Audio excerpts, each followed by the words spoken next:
जवानों में आपसे मुखातिब हूं, अल्लाह को बूढ़े की तौबा भी पसंद है।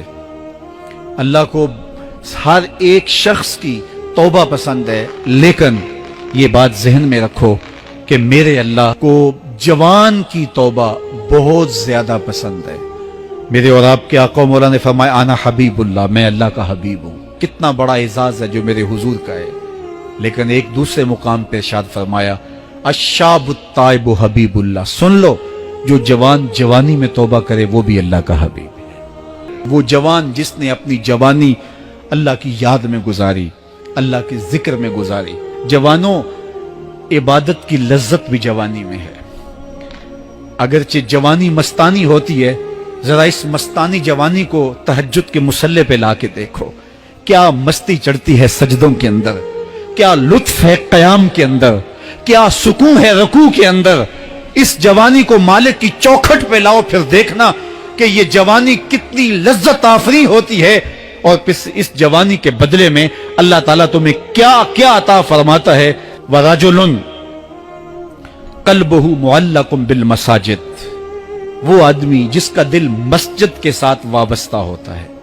अल्लाह के घर की तामीर, अल्लाह के घर की तज़ईन, अल्लाह के घर की सफाई सुथराई, अल्लाह के घर की आबादकारी, अल्लाह के घर की हाजिरी, ये उसकी जिंदगी का मशगला है। मस्जिद के साथ वाबस्ता है, उसको जुनून है अल्लाह का घर खूबसूरत हो, उसको जुनून है अल्लाह के घर में रौनक हो, उसको जुनून है कि अल्लाह के घर में सफाई सुथराई हो, पाकीज़गी हो, लोगों का आना हो और लोगों का मस्जिद से रब्त हो और मस्जिद की हिफाजत उसने अपने जुम्मे ली हुई है। मस्जिद के काम वो गुलामों की तरह करता है।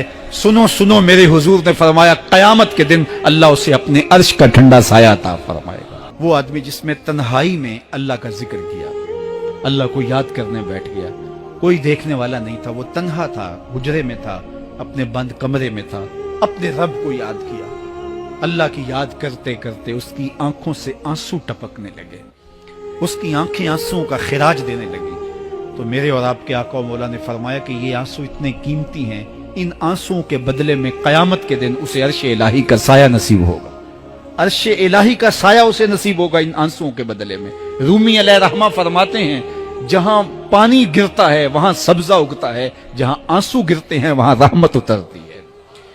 तो इसलिए जो अल्लाह की याद में रोने का लुत्फ है और अल्लाह की याद में आंसू बहाने का अजर और सिला रखा गया है, ये गुनाहों को धो डालता है, ये अंदर की सफाई और सुथराई का सबब और जरिया है। मेरे और आपके आका मौला ने फरमाया रातों की तन्हाइयों में उठ के कुरान पढ़ा करो और कुरान पढ़ते हुए रोया करो।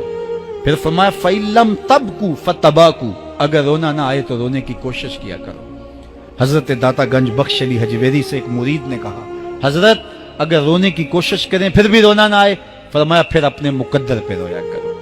तुम इतने संग दिल हो गए हो कि तुम्हारी आंखें आंसू का खिराज नहीं देती। जो रोना नहीं जानता वो अल्लाह की रहमतों को और अल्लाह की करम नवाजियों को कैसे समेट पाएगा।